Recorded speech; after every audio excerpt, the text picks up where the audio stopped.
Olá, internautas, tudo bem com vocês? Sejam muito bem-vindos a mais um episódio do Renata Sanches Podcast. Uma andorinha sozinha não faz verão, mas muitas juntas podem mudar até uma estação. E aquele abraço carinhoso para você que é do estado de São Paulo, do Rio de Janeiro, de Minas Gerais, para você que está do outro lado do mundo aí nos assistindo também. Sabemos que nós temos audiência na Europa, até Cazaquistão, nos Estados Unidos. Então, nosso muito obrigada a todos vocês.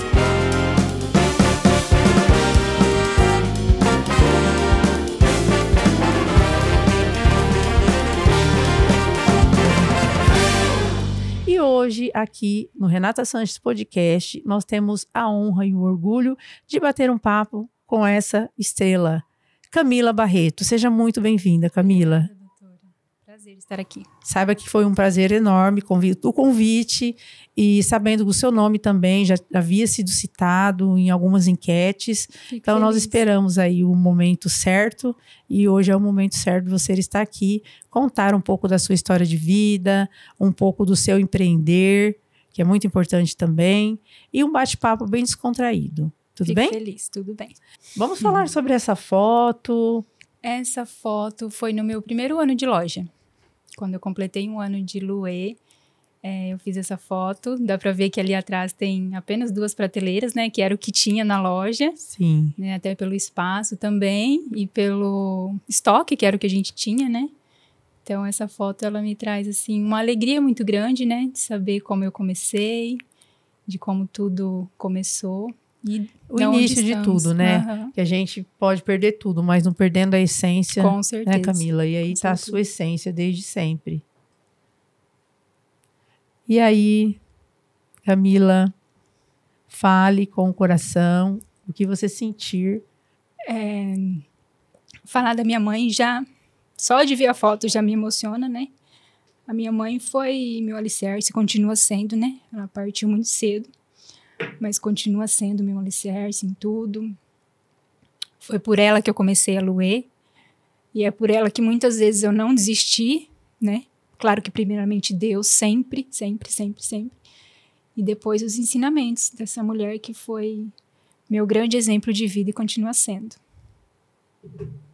Parabéns. Obrigada. Os seus olhos são os dela. São.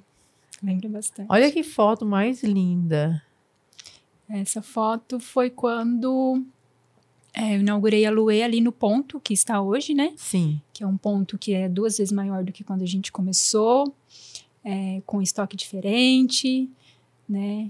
Depois de praticamente 4 anos no outro ponto, eu consegui montar nesse ponto maior, com mais marcas, né? Mais opções de marcas. Então, foi o início também de mais um sonho. De mais um ciclo, né, De mais Camila? um ciclo, exatamente. E essa foto maravilhosa também. Eu gosto bastante porque foi a minha primeira sacola, assim, de papel. Eu tive a primeira, na verdade, que era rosinha com branco. E depois essa foi a segunda, só que foi, assim, a que eu mais gostei até então, que mais me encantou pelo design dela, por ela ser diferente. E até essa semana chegou as minhas sacolas novas na loja e eu postei, que parece que é simples, né? Para algumas pessoas, para quem não tá ali no meio, né? Do empreendedorismo. Parece que é simples, uma simples sacola de papel, mas não é. Faz parte de um sonho, né? De todo um processo também. Faz parte de todo um processo. E a gente vê os clientes saindo da loja com as nossas sacolas, então eu gosto bastante dessa foto por isso. Porque aparece as sacolas, aparece ali eu com o celular, que eu trabalho muito, né, pelo Instagram, então Sim.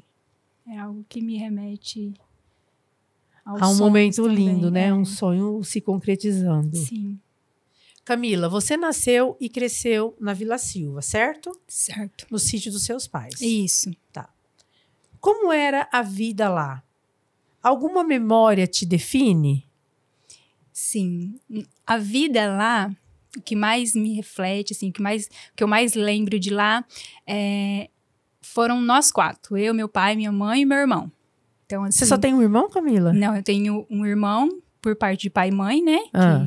que é o meu irmão que mora aqui em Paranacite, e tenho mais 2 irmãos por parte de pai só, Sim. que moram em Presidente Prudente. Mas assim, eu lembro assim muito de nós 4 ali no sítio, meu pai acordando cedo para tirar leite, meu irmão indo com ele, eu ajudando minha mãe na casa. Então assim, quando eu paro para pensar, quando eu lembro de lá, eu lembro da Camila muito feliz porque até quando eu vim para a cidade, eu não sabia que eu amava tanto morar lá, que eu amava tanto viver aquilo lá, né? Depois que é aquela coisa, a gente quer tanto crescer, né? Conquistar os nossos sonhos, e na hora que você cresce, que você conquista algumas coisas, que você para e pensa, nossa, como eu era feliz lá e não sabia. E não sabia, né? A gente passa a dar um valor de mais significado depois maior. que passa. Inclusive, meu irmão hoje mora lá ainda, mesmo lugar, e cria os meus sobrinhos lá. Então, toda vez que eu tô lá, assim, é uma memória afetiva que eu tenho por aquele lugar que não tem... Positivo. Demais, muito, muito positivo. Me sinto... Pra mim, é o melhor lugar do mundo. Camila, você saiu de lá, você tinha que idade? Eu tinha 19.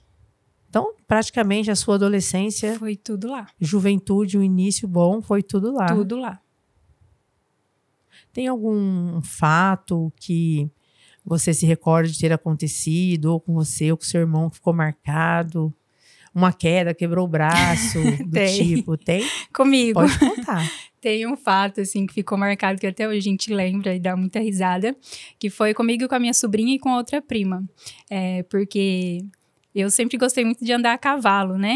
Só que eu fazia hemodiálise na época, né? Depois a gente vai entrar nesse assunto. Fazia hemodiálise e fui lá e montei num cavalo, numa égua lá, que era super brava.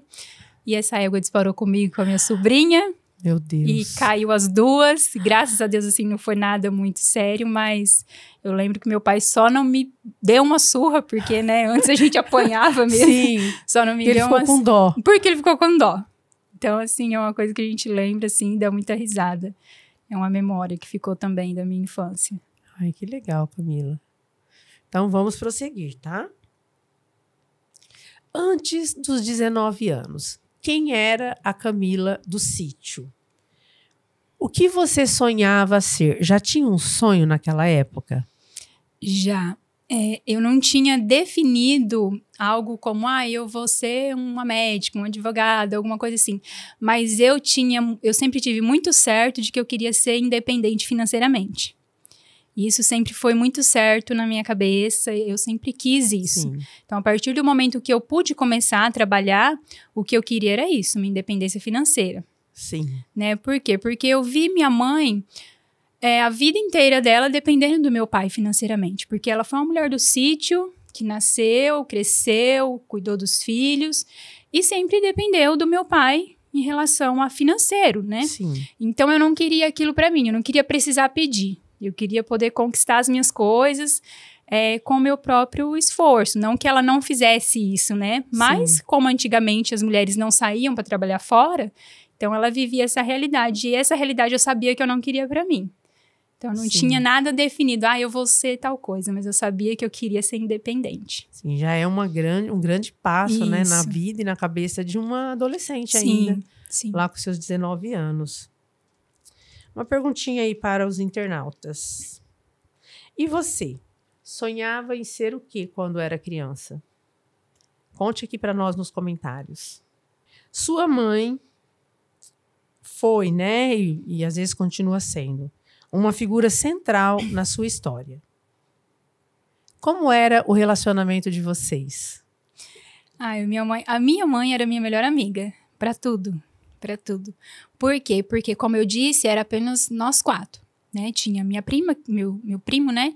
Que morava um pouquinho ali para baixo, que era no sítio do meu avô. Só que no sítio era um sítio meio que isolado. Então, até uma certa idade, até meus 15 anos, 14, 15 anos, era eu, meu irmão, meu pai e minha mãe. Então, a minha figura de amizade, a minha melhor amiga era minha mãe. Então, perder ela, para mim, foi algo assim que foi arrancado, né? Porque, além de ter ido embora minha mãe, foi embora minha melhor amiga, minha base, né? Meu centro de tudo. Então, ficou apenas eu, meu irmão e meu pai. Camila, que idade que ela tinha quando ela se foi? Ela ia fazer 45. Meu Deus, 44 anos. Sim. Ela era muito nova. Muito nova, Camila. Ela faleceu em 5 de dezembro. Não, ela faleceu dia 14 de dezembro, ela fez 45 dia 11 de dezembro. Então, ela fez 45. Antes de falecer. Antes de falecer, ela já... Nossa, 45. Dias antes. Ela já estava na UTI, né? E acabou não resistindo. Ela, antes disso, ela chegou a trabalhar em algum lugar, Camila? Ou só Não. a dedicação era exclusiva no sítio? Só no sítio. Só no sítio. Ela nunca... Tanto assim, que depois que ela começou a ficar doente, que ela começou... Eu acredito que ela já sentia que ela não estaria mais aqui, porque ela chegou a me falar, se eu conseguir sair daqui, eu quero mudar a minha vida, eu quero ser mais vaidosa, porque minha mãe era despida de vaidade, ela não tinha vaidade nenhuma, né? Então, quando eu comecei a trabalhar, que eu vim para a cidade, que eu comecei a trabalhar, ganhar um dinheirinho, eu comprava para mim, eu comprava para ela, eu comprava alguma coisa para mim, eu comprava para ela, porque ela não tinha essa vaidade, sabe? Que ela fazia era para nós, era para cuidar do meu pai, né, e cuidar de mim e do meu irmão. Então, ela nunca teve, assim, nenhuma renda além do sítio, né? Vamos falar um pouquinho agora da sua história referente ao tratamento de saúde que você fez, e que você começou aos 17 anos, é isso, né? Hemodiálise. Isso. Então, aos 17 anos, você começou a hemodiálise. Isso. Como foi receber essa notícia ainda tão jovem? No início, doutora, eu não tinha ciência do quão grave seria, do quão grave era essa doença. Porque na minha cabeça era assim, eu já estava bem debilitada quando descobriu, né? Tanto que quando eu cheguei, a gente chegou no nefrologista, que era o especialista, né? Na época que fui atendida. Ele falou pra minha mãe, né? Estava eu e minha mãe em Maringá. E eu fui para uma consulta de rotina. E aí, quando ela chegou comigo, eu tava bem magra mesmo. Ele falou, nossa, como que você faz isso com a sua filha? Sua filha não infartou na rua porque Deus não quis. Porque eu não sei como que ela tá em pé com os exames que ela está aqui. E ali, na mesma hora, eu já fui internada na clínica, né? Meu Deus. E no mesmo dia, eu já tive que fazer diálise. Nossa. No mesmo dia. Camila, você tinha alguns sintomas? Tinha. Que sintomas? Você pode falar aí para quem está nos assistindo? Posso. Na verdade, assim, começou com uma anemia. Então, eu comecei com uma anemia muito forte, muito grande, e comecei a tomar injeções de Noripurum, que é aquela injeção pretinha, né? Que todo mundo conhece. Essa anemia foi evoluindo e não curava, não sarava. E aí, eu comecei a perder muito peso. Muito peso, mesmo comendo e perdendo peso, tanto que eu tava 10 quilos a menos do meu peso normal. Na época, normal. E foi o Dr. Júnior, na época, que me consultou aqui e me encaminhou pro nefrologista em Maringá. Falou, olha, o caso dela é de rim, né? E aí eu fiz os exames, meus exames estavam tudo muito alterado, assim, além do normal, além de tudo. Por isso que o médico, né, o nefrologista falou pra minha mãe, sua filha não infartou porque não era pra ser.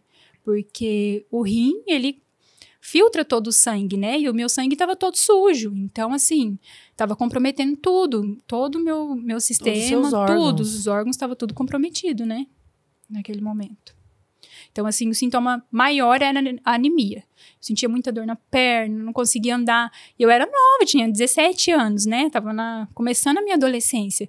Eu ia pra escola, não conseguia fazer nada. Tinha que ficar sentada. Não conseguia andar. Aí, comecei a fazer os exames. Ia no laboratório aqui no Santa Helena. Até chegar na escola, eu tinha que ir sentando no meio-fio. Porque eu não conseguia andar de tanta dor que eu sentia nas minhas pernas. E os coleguinhas observavam isso? Brincavam com essa história? Não. Quem estava comigo desde o início, que na época era minha amiga e hoje é minha cunhada, casada com meu irmão, a Karina, né? Ela sempre esteve comigo. Então, ela via que eu não estava bem. Todo dia eu reclamava de dor de cabeça, né? Eles estavam falando, nossa, todo dia tá com dor de cabeça. Então, eu sentia muita dor de cabeça também. Mas, né, naquela idade, 17, 15, 16, 17 anos, com 15 anos eu descobri que eu tinha pressão alta. Aí tomei um remédio para pressão alta durante um tempo, regularizou, não voltei mais. Por isso que o médico associou que você tinha a um infarto na rua. Exatamente. Mas quando eu descobri, já estava assim... Em grau avançado. Isso, já tinha perdido os meus 2 rins quando foi descoberto. Meu Deus, Camila, que grave. Já não funcionava mais. Vamos voltar um pouquinho na história da sua mãe, que também fazia diálise, Isso. né? Como foi cuidar dela enquanto você lutava pela própria vida? Foi o momento mais difícil. O momento que eu perdi minha mãe foi o momento mais duro da minha vida, mas fazer hemodiálise com a minha mãe do meu lado foi muito difícil.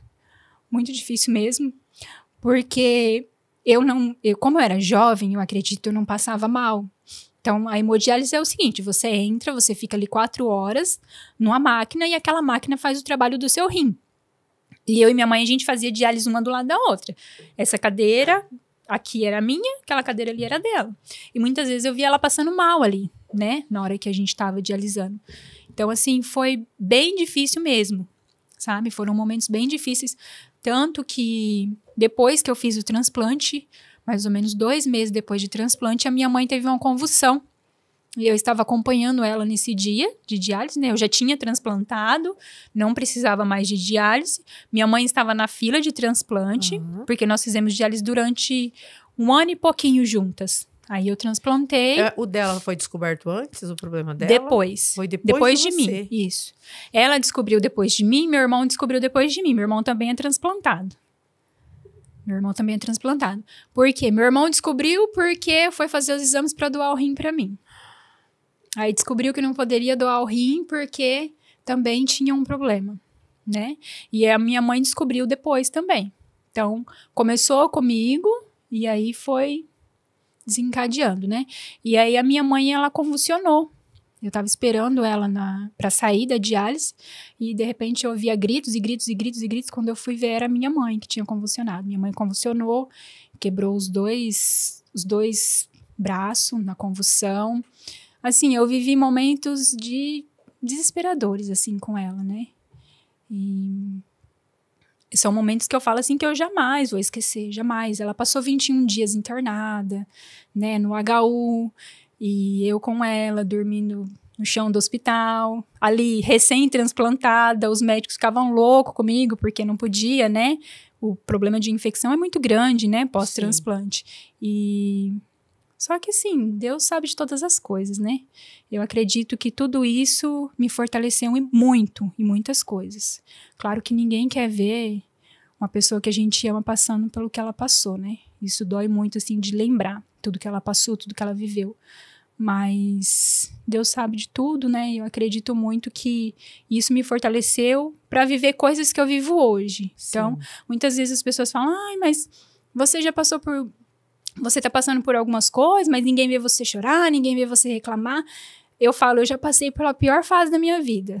A pior dor da minha vida eu já passei. Que foi viver momentos, assim, que pareciam que não ia ter fim, né? Com a minha mãe, quando eu perdi ela. Então, as minhas piores dores eu vivi.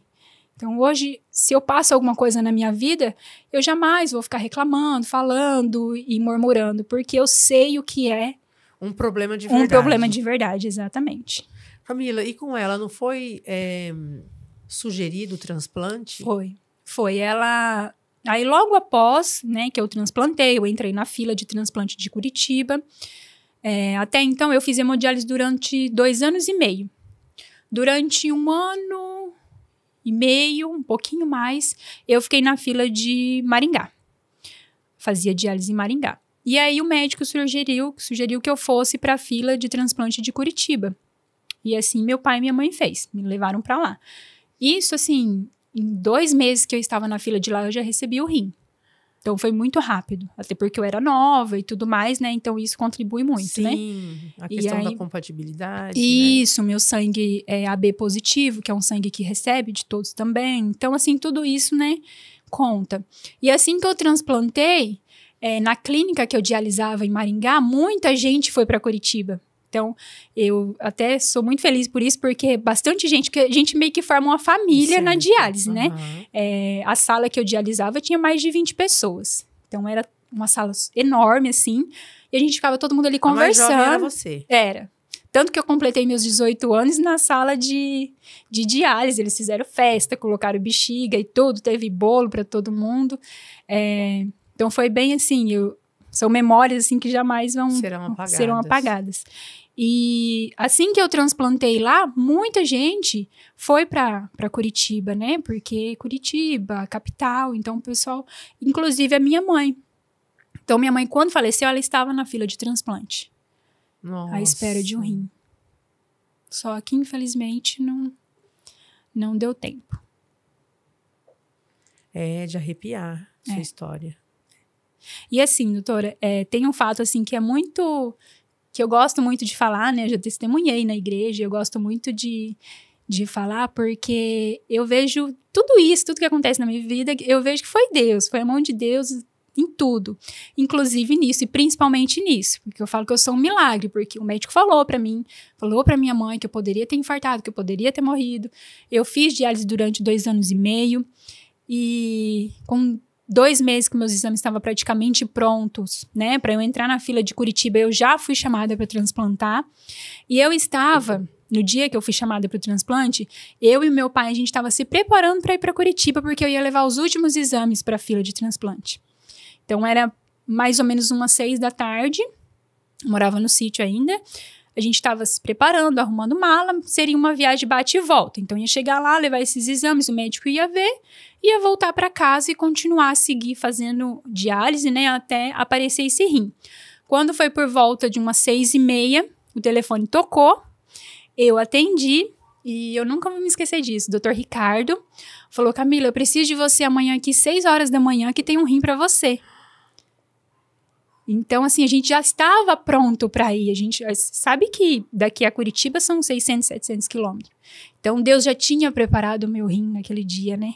Só que eu não sabia. Exatamente. Então, na hora, eu falei: como assim, doutor? Como assim? Eu já estava indo, né? Eu tinha o exame.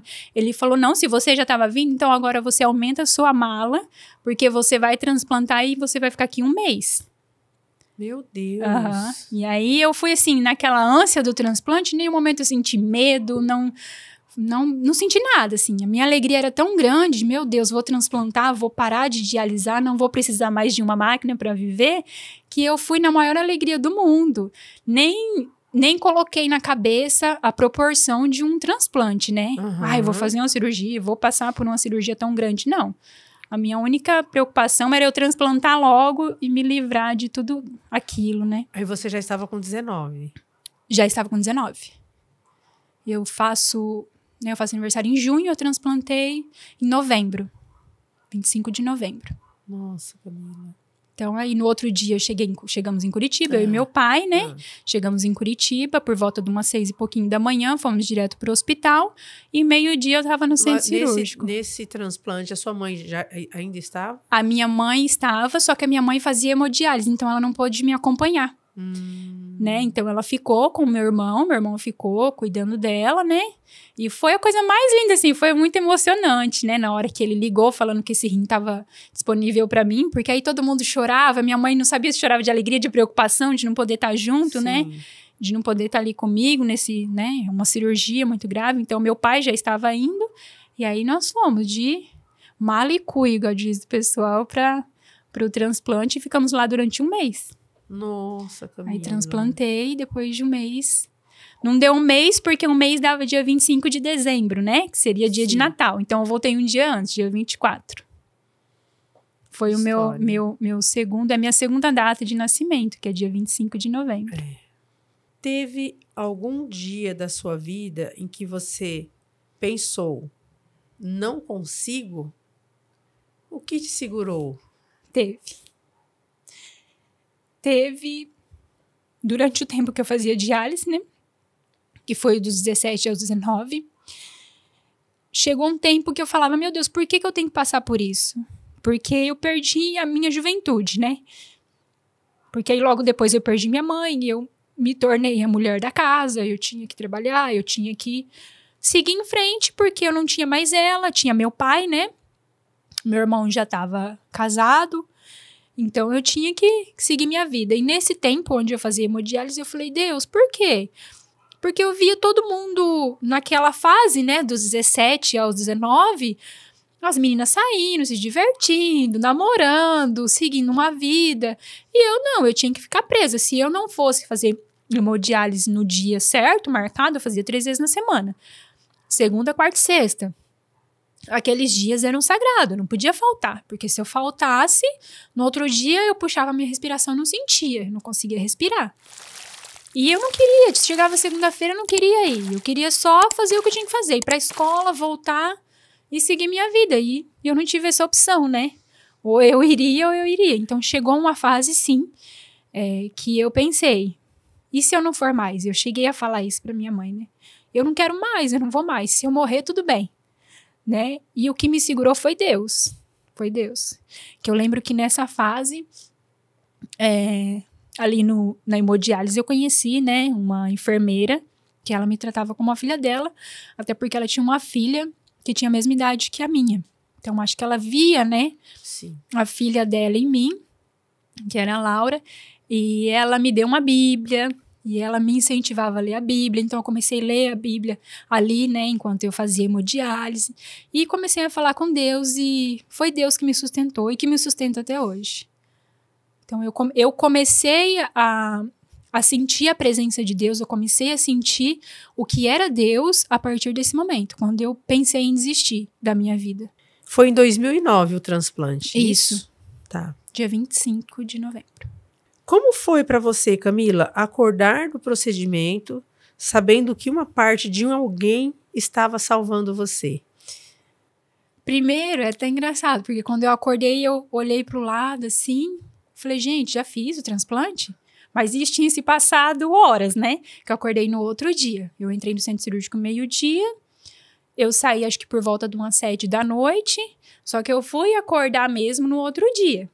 Então, eu acordei e falei, e agora? Será que eu fiz? Será que eu não fiz? Coloquei a mão pra ver. Não, eu fiz, né? E aí eu nunca esqueço que a primeira coisa que eu fiz foi pegar meu telefone e tentar falar com a minha mãe. Aí foi lindo também. Tudo que fala da minha mãe, né, é emocionante pra mim.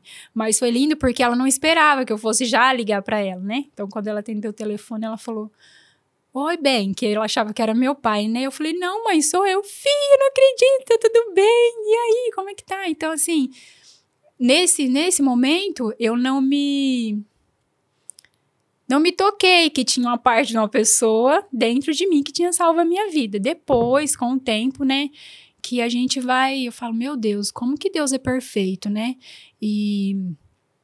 no transplante, eu não sei se todo mundo sabe, mas durante o transplante a gente recebe o órgão da pessoa, só que nós, como receptores, não podemos procurar a família. Eu ia perguntar exatamente isso. A gente não pode em nenhum momento procurar, tanto que na nossa ficha de transplante não tem, assim, dados a mais, tem apenas o nome, eu sei que se chamava Eduardo, tinha 33 anos e só. Então, não tem, assim, endereço, telefone, nada da família. Mas bateu aquela vontade de saber quem era, conversar com a família, procurar a família? Bateu. Eu tive vontade de conhecer, sabe? Mas, assim, como a gente já é bem orientado depois, né, que a gente vai em retorno, os médicos falam, olha, se eles procurarem, se a família procurar, a gente pode, né, ter contato. Se não, não. Né? Eles não deixam a gente ter contato nenhum. Então, assim, não foi nada que eu fiquei pensando, assim, não ficou na minha cabeça. Ai, meu Deus, como será que era a família? Como que ele era? Outra coisa que eu sei é que foi um acidente de moto, né? Que ele sofreu um acidente de moto e acabou vindo a óbito. E esse rim foi compatível a mim, só isso. Mais nada, assim, eles podem passar. Já faz 16 anos, né, que isso aconteceu. Isso. Lá atrás já existia tecnologia? Sim, já existia. Mas hoje está muito mais moderno, né? Uhum. Então, tenho certeza que foi Deus em todos os momentos ali da sua vida. Em todos os momentos. Em todos os momentos. Isso eu não tenho dúvida nenhuma, assim, do quão Deus é maravilhoso e o quanto Ele age na minha vida, assim. Eu sinto a presença do Senhor, eu sinto Deus falar através de pessoas, através das coisas que acontecem na minha vida, e isso com certeza, sem dúvida, assim, é o meu milagre. Eu vivo esse milagre. Porque, mas quantos transplantes saem, né? Quantas pessoas transplantam e tudo mais. Não, para mim foi um milagre. Sim. Porque se não fosse Deus, eu não estaria aqui. Uhum. Como foi enfrentar a cura e o luto ao mesmo tempo? Difícil. bem difícil, porque eu falo assim, eu trocaria tudo pra ter ela comigo. Se eu precisasse passar o resto da minha vida fazendo diálise e ela do meu lado, eu preferiria do que não ter ela. Então, nós tivemos aí praticamente 1 ano, né, de calmaria. Também não foi tão calmo, porque ela estava, fazia, né, ela estava dialisando e era um processo muito difícil, porque ela não conseguia, ela não tinha veias, né? A minha mãe, ela sofreu muito porque ela não tinha veias. E aí, quando você faz hemodiálise, você faz uma fístula, que eles falam, sabe? Que é uma ligação de veias para poder colocar as agulhas, porque são agulhas de calibres muito grossos e tudo mais. E eu tinha veia, então eu fazia pela fístula e tudo, não precisava ficar de catéter, ter infecção. A minha mãe não. A minha mãe, ela não tinha veia, então ela vivia tendo infecção, ela, né? Assim, ela passou por muita coisa. Então, durante esse 1 ano, foi 1 ano que ela comemorou com a gente, que eu tava bem, que tava tudo bem, só que ela sofreu muito também durante esse tempo. Então, na hora a gente não entende, né? Como eu disse, eu preferiria 1000 vezes eu estar passando por tudo que eu já passei na vida do que perder ela. Só que ela sofreu muito também. Então, eu não quero mais, não queria nunca mais viver isso, de ver ela sofrendo, de como ela sofreu, né? Ela sofreu com convulsões, ela sofreu com infecções, com internamento. Eu falo assim, que a minha mãe, ela veio no mundo, ela só sofreu. Ela só sofreu. Nossa. Né? Porque ela foi uma mulher que ela só trabalhou na vida dela. Quando os filhos ficaram maiores, né? Que meu irmão já se casou e tudo mais, e eu ia começar a trabalhar, fiz o transplante, que a minha vontade era de trabalhar, de ter condições financeiras para levar ela para viajar, para tirar eles de lá, sabe? Para passear, para aproveitar um pouco a vida. Aí ela se foi antes de tudo isso acontecer. Então ela sofreu demais. Muito, muito mesmo. E eu acompanhei assim de perto tudo, sabe? Então foram momentos assim que só Deus para ter dado força. Você veio para Paranacite com 19 anos, isso? Isso. Sozinha? Ou você ia e voltava todos os dias? Eu ia e voltava. Ah, tá. Eu ia e voltava no ônibus da escola. Qual foi o seu primeiro emprego? E o que ele te ensinou? Então, meu primeiro emprego foi na Fox Informática, na loja do Thier, né? E aí eu vinha com o ônibus da escola, trazia já a minha comida, almoçava lá no fundo da loja e passava o dia lá e ia embora de ônibus de novo. Então, eu vinha de manhã com o ônibus da escola e voltava à tarde com o ônibus da escola. E eu falo assim, que eu aprendi demais, aprendi com todos os meus empregos. Eu trabalhei na Fox, trabalhei na Moreira, trabalhei com a Danila, trabalhei na prefeitura. Então, eu aprendi tudo, muita coisa em todos, né? Em todos os empregos. Mas com o Thier, eu aprendi a gostar de vender. Eu aprendi isso com ele, porque ele é muito bom no que ele faz, né? Então, eu aprendi a gostar de vender, a gostar de oferecer produtos, porque ele incentivava a gente. Não, vocês têm que vender, ele chamava atenção para isso, e isso me incentivou a gostar do comércio. Né? Ali já estava um pezinho isso, seu no comércio. Essa veio minha paixão, assim, já comecei a querer também trabalhar com isso. Como né? que é interessante, né, o primeiro emprego, assim, além de marcar muito para muita gente, porque não são todos, né, que têm uma boa experiência no primeiro emprego, mas quando você tem uma boa experiência, acaba que você sai dali levando um aprendizado e um querer também. Mudar, exatamente. É um exemplo, né? E eu acho assim, doutora, independente da experiência, se é boa ou ruim, eu acho que tudo a gente tira alguma coisa. Sim. Tanto do bom quanto do ruim. Se ele cobrava muito a gente, hoje eu vejo o porquê que ele cobrava. Porque hoje eu tenho meu comércio. Eu sei o porquê que eu era cobrada. Né? Então, assim, eu acho que de tudo a gente tira alguma coisa boa. Até do ruim a gente tira alguma coisa boa, né? Se a gente olhar dessa forma. Então, assim, ele me ensinou muito, inclusive, a gostar do comércio. A querer ser comerciante. Você fez pedagogia, certo? Sim. Também fiz, viu, Camila? Em 2017, você inaugurou a Luê. Uma loja pequena, uma única marca. O que te fez arriscar? A vontade de ser independente. E eu queria ser minha própria patroa. Sim. É engraçado isso, mas é real. Eu queria ser minha patroa. né? A minha mãe falava muito isso, eu não gosto de ser mandada, né? Mas não é isso, eu acho que por a ânsia de querer fazer as coisas acontecerem, a gente tem essa vontade de que, não, eu quero que seja dessa forma, eu quero que seja assim. Então, isso eu acho que torna a gente querer ser independente cada vez mais, né? Sim. Então, eu sempre tive muito isso, de querer fazer dessa forma. E eu falo que o meu primeiro exemplo de empreender é o meu pai. O meu pai, ele tirou leite a vida inteira com as vacas dele. Uhum. Então, ele era o patrão dele, né? Eu tiro meu pai como exemplo, porque o meu pai, ele fala isso muito, né, pra gente, ele sempre falou isso muito pra gente, eu comecei com uma vaca só, tirando leite num cercadinho de arame farpado.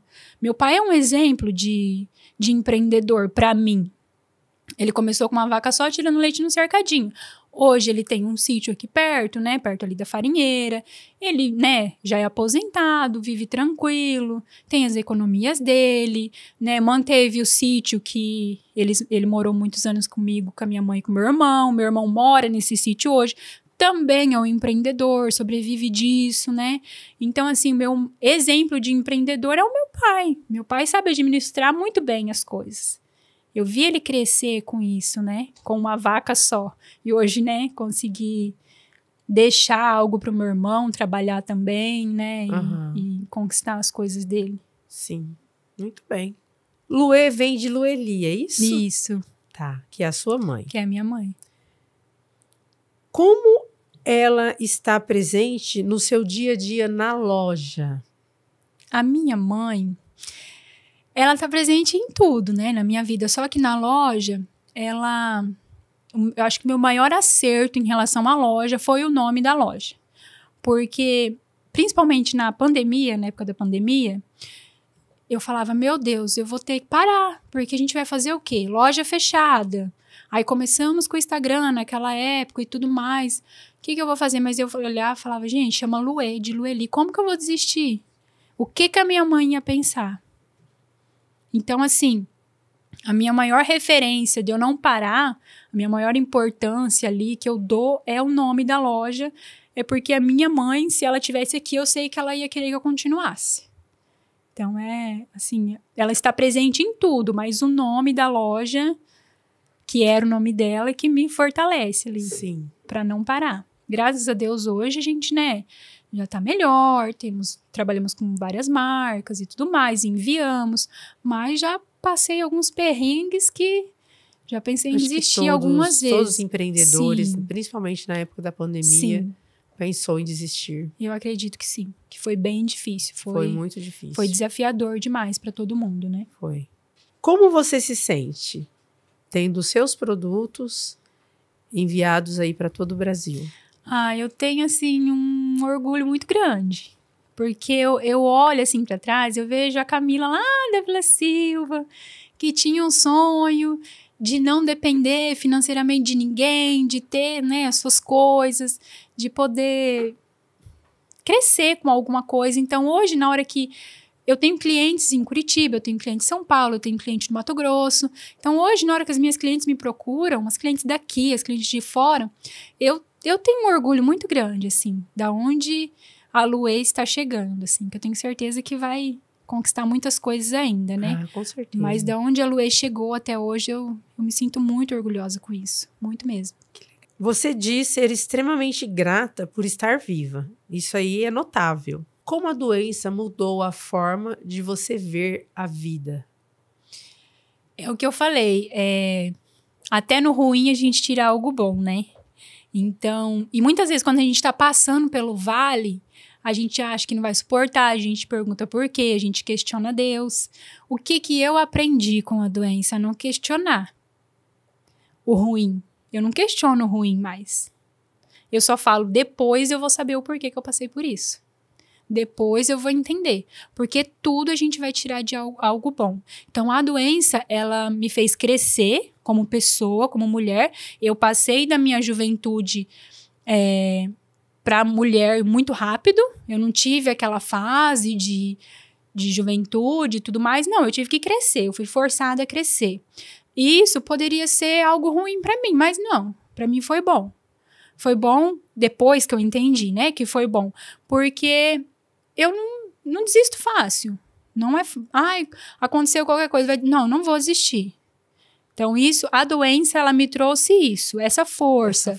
Essa não vou desistir, eu já passei por isso, eu já passei por aquilo, isso pra mim eu vou tirar de letra. Então, se tá difícil, eu coloco meu joelho no chão, eu oro, eu falo com Deus e depois eu vou entender o porquê que tá difícil. Mas aí eu não vou parar. Que exemplo, Camila. Parabéns. Obrigada. Qual conselho você daria para a Camila de 19 anos, recém-transplantada? Isso é algo muito pessoal. Mas o conselho que eu daria para a Camila de 19 anos é: tenha filhos. Tenha filhos. Não desista de ter filhos. Camila, o que te impede de ter filhos? Hoje nada. O transplante, ele não impede. Não, de uma gravidez, porque depois de 1 ano de transplante, você já, né, você tendo uma idade, você é liberada a engravidar, né? Nenhum médico impede, nada. Mas, por alguns percalços da vida, né, eu passei alguns anos sem poder ser mãe. Então, hoje, no auge dos meus 35 anos, eu ainda tenho essa vontade, né? Uhum. Então... E vai acontecer, eu acredito. Se Deus quiser, porque a sua idade é totalmente compatível. Sim, eu acredito que Deus sabe de todas as coisas e tudo é no tempo dele, né? Claro que a gente não pode mudar o que aconteceu, mas a gente pode fazer diferente a partir de então, agora, né? Então, o meu conselho é esse. Porque eu sempre tive a vontade, né? Eu sempre tive vontade de ser mãe.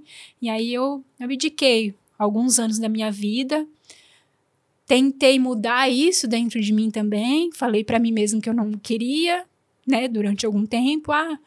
Eu não quero, não vou ter e tudo mais. Mas a gente sabe, né? Sim. A gente se conhece, a gente sabe do nosso coração. Então, eu sei que esse desejo, ele continua muito grande. Para quem está lutando agora em uma hemodiálise ou perdendo alguém, o que você diria? Nossa, como é difícil. É difícil. Eu falo assim, essas 2 situações, que foram as 2 situações mais difíceis da minha vida, é nunca perder a fé. Sempre acreditar que Deus tem o seu tempo, porque Deus tem o tempo dele, na hora dele, no momento certo. E nunca questionar o que está acontecendo na sua vida. Não reclamar, sabe, Renata? Porque a gente é muito, muito falho na questão de reclamar. Sim. Reclamar reclamar é clamar 2 vezes. Você clama por aquilo de novo? Não. Então, espera, porque de algo ruim você vai tirar algo bom. Sim. Pode ter certeza. Então, perdi quem eu amo? Não blasfeme, não vá contra Deus, mas porque Deus sabe de todas as coisas, de tudo, do tempo dele é perfeito. Então, assim, o meu conselho é ter fé, tenha fé, busque a Deus, sempre. Se a Luê fosse um símbolo, que na verdade o que ela representa além de sapatos? Ela representa um sonho, né, realizado. Então, além de sapatos, assim como envio, como vai nas sacolas, a pessoa, quando ela sai com a sacola da loja, pra mim, ela tá levando o meu sonho pra casa dela. Ela tá comprando, ela não tá comprando um sapato, uma bolsa, um acessório. Ela tá comprando o meu sonho, ela tá comprando a minha ideia, né? Sim. Então, assim, é uma esperança, um símbolo de esperança que aquilo continue. Porque a minha vontade é que a Luê, ela continue por muitos e muitos anos, que eu cresça com a Luê, né? Ainda mais, se Deus quiser, eu creio nisso. Então, é um símbolo de um sonho realizado e que vai continuar se realizando. Camila, passou muito rápido. Já estamos chegando ao fim do nosso episódio, mas eu queria deixar livre para você falar sobre a Luê. Quem não te encontrou ainda, como é que pode encontrar a Camila? Como é que pode encontrar a Luê? Tem o Instagram, né, da loja, que é Calçados Luê. Então, ali no Instagram também já tem o WhatsApp. É só me chamar que eu vou estar lá disposta a atendê-los. E espero todos vocês lá. Espero que vocês gostem. Cada sapato, cada marca é um sonho realizado. Agora a gente vai começar com a nossa coleção de primavera-verão, que está vindo aí. Tem marcas novas para chegar. Para as empreendedoras que que estão querendo começar e para aquelas que estão na labuta ali, pensando em desistir? Que conselho você daria para essas mulheres? Para que elas não desistam, quem já estão, não desistam de maneira nenhuma. E para quem quer começar, coragem. Tenha coragem. Eu lembro muito bem quando a Ju, que tinha Harmonize, a Ju veio aqui, né? Veio. A Ju, quando foi começar a Harmonize, ela conversou comigo. Cara, tô pensando, o que você acha? Falei, Ju, amanhã, começa, vai dar certo, você gosta. Então, assim, o meu conselho é tenha coragem, porque vai dar certo. Se você tiver coragem, vai dar certo. E se gostar, né, Camila? Já é mais de meio caminho andado, se você gostar daquilo que faz. O meu grande privilégio é eu trabalhar com o que eu amo, né? Porque eu amo trabalhar com isso. Então, é um privilégio muito grande. Então, se você... eu quero começar, eu tenho vontade, eu gosto, mas eu tenho medo, tira o medo e vai. E vai com medo mesmo. E vai com medo mesmo. O medo faz parte. Faz 8 anos que eu tenho uma loja, eu tenho medo até hoje. Todo mês a gente tem um medo de alguma coisa. Sim. Então, faz parte.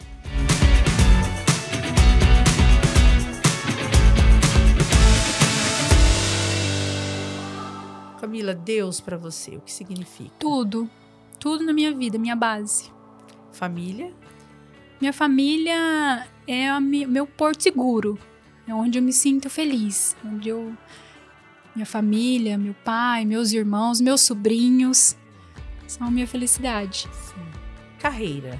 Hoje a minha carreira me traz muito orgulho, assim, no que eu me tornei. Sucesso?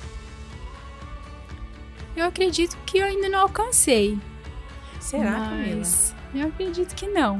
Mas, assim, não tem como falar de sucesso sem falar de Deus. Então, eu não posso jamais ter a arrogância de dizer que eu sou alguma coisa. Eu não sou nada.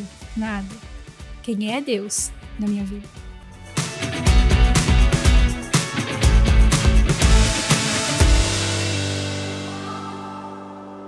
Quiser deixar algum recado para todos que vão nos assistir? E eu gostaria de agradecer o convite. Muito obrigada, muito obrigada por lembrar de mim, né? Até hoje, às vezes, eu me espanto quando as pessoas falam que me conhecem. É muito estranho, né? Porque às vezes eu falo, as pessoas chega alguém na loja, me manda mensagem, oi Camila, eu falo, essa pessoa me conhece de onde? Apesar da gente ser, né, estar ali no Instagram, né? Ter alguns seguidores ali, a gente, até hoje eu estranho, né? Por quê? Porque eu ainda me vejo com a Camila lá da Vila Silva, que ninguém sabia quem era e tudo mais. Então, assim, eu gostaria de agradecer muito a oportunidade, não esperava o convite, fiquei muito feliz pelo convite e por poder falar um pouquinho de mim, da minha história, da história da loja. E gostaria de estar sempre de braços abertos, de portas abertas da loja para receber todas, viver esse sonho. E o que eu puder, assim, sabe, Renata, ajudar, aconselhar. Eu falo que se alguém for começar hoje e for me perguntar qualquer coisa, eu tô disposta a ajudar, seja no que for, sabe? O que precisar, estou aqui. Porque que Deus cresça na minha vida e eu diminua, né? Então, o que for para fazer, que seja pro melhor, pro próximo, né? Camila, e eu, em nome da equipe que está aqui, do Renata Sanches Podcast, nossos produtores maravilhosos, eu quero agradecer você pela sua autenticidade, pela sua simplicidade. Quero dizer que foi um grande prazer ter esse bate-papo e te conhecer mais a fundo. O prazer foi meu. Muito obrigada. Ah, por nada. E você, internauta, já nos segue lá no YouTube? Já fez a sua inscrição e ativou o sininho? Se não fez ainda, cuide de fazer. Porque aqui, Camila, nada é coincidência. É tudo providência de Deus. Amém. Nosso muito obrigada a todos vocês e até a próxima.